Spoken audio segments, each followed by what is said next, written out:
Hey folks, Jimmy here in strange Vermont. How is everyone tonight? This stone is amazing. It's the one stone that has the pineal gland.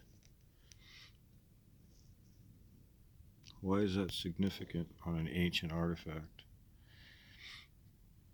It has bird imagery. The owl. The owl's perched on the pineal gland. This looks like a bird head.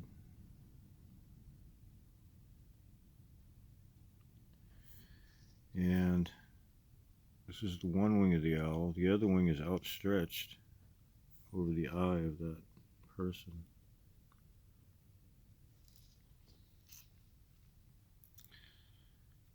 It's a beautiful, beautiful work of art. This one here is the primitive face.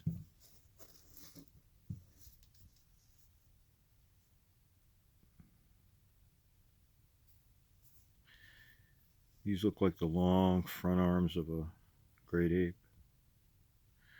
And if you see the eagle etched into it, flying eagle, his outstretched wings and his head and beak and his talons. You have eagle imagery, bird imagery, bear imagery. See the bear? Primitive. I'm going to say primitive man imagery.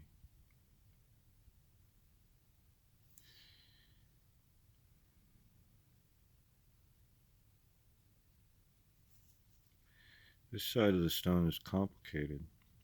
It's got a story in it. You see the tiny seated person right here? There's his foot and his leg. Looks like he's in a helmet. Inside the brain of this primitive looking being. Different aspects of the same being. The primitive mind and the mind that controls it all.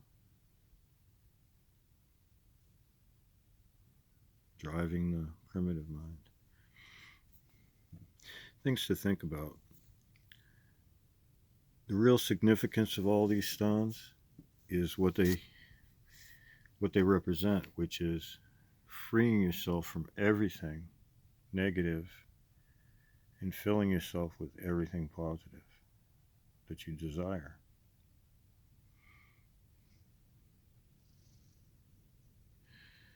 And that's very cryptic, except what it makes you do is look at yourself honestly. And when you see the things in yourself that you don't need, that are hurting you, you cast them aside. And this primitive side of you will become more this, the thinking man, the seeing man, seeing through the pineal gland, through his own intuition, vibrating in harmony with the Great Spirit. And your imagination will be as wise as an owl and soar like birds. Your memory will be like that of an elephant, and wise as a shaman. All to be a better soul on this earth. If you're a shining light and you're around anyone, they're drawn to your light. If you exist in the field of love, everyone around you will be drawn to that field of love. On the other hand, if you exist in any of those negative attributes that we all have and all share and all are very intimate with, and we all know which ones they are in us.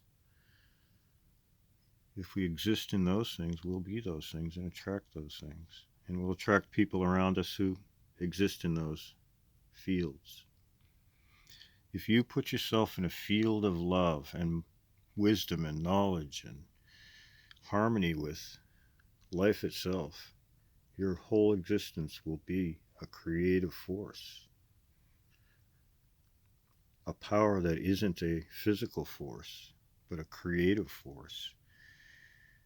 And all physical laws bend and bow to that creative force because that force is tied to the one true creative force in nature, which is what we like to call God. If you look at a stone and put a being into it, look at it as it being animated and having life, and you'll never hurt it, you'll protect it, and you love it, it will do exactly that to you. And it will tell you things about yourself and about things around you. It will give you wisdom. You'll be a seeker of wisdom and you will get it. That's how you get wisdom, you seek it. And on the way, you put those things aside that hinder you, and you'll know what they are. And that primitive man, that primitive side of you, will become the thinking, seeing human being with the power of a creative imagination that has no bounds at all. None.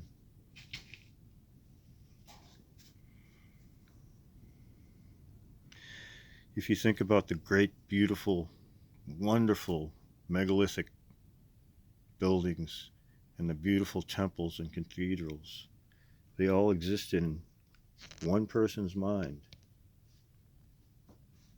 at one time before they ever existed at all. They were born right there. And through the power of intention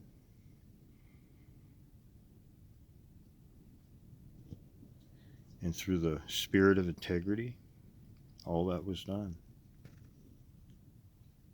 And we're drawn to these things today.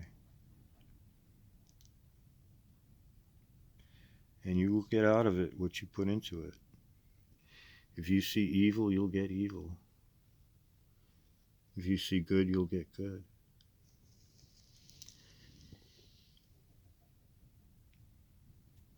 Life is a beautiful, wonderful existence every moment.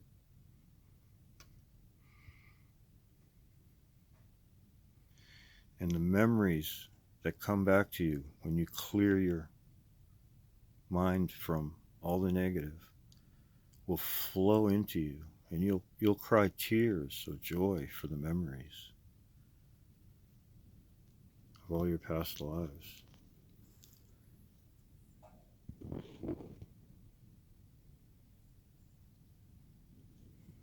Trust yourself. Trust your instincts.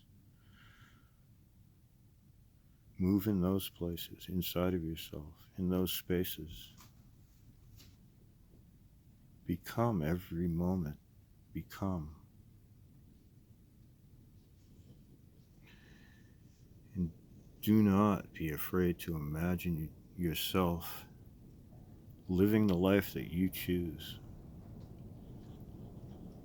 That's what we ultimately do. We live what we believe. If we are, and we believe we are, connected to the ultimate creator,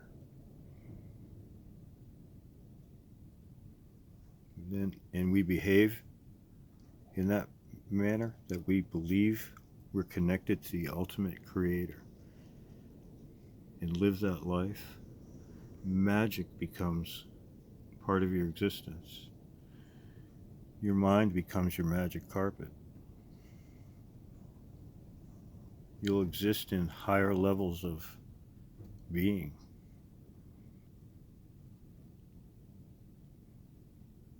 Focus your mind in that place. and live accordingly. Blessings all from the primitive mind here on Paleo Mountain.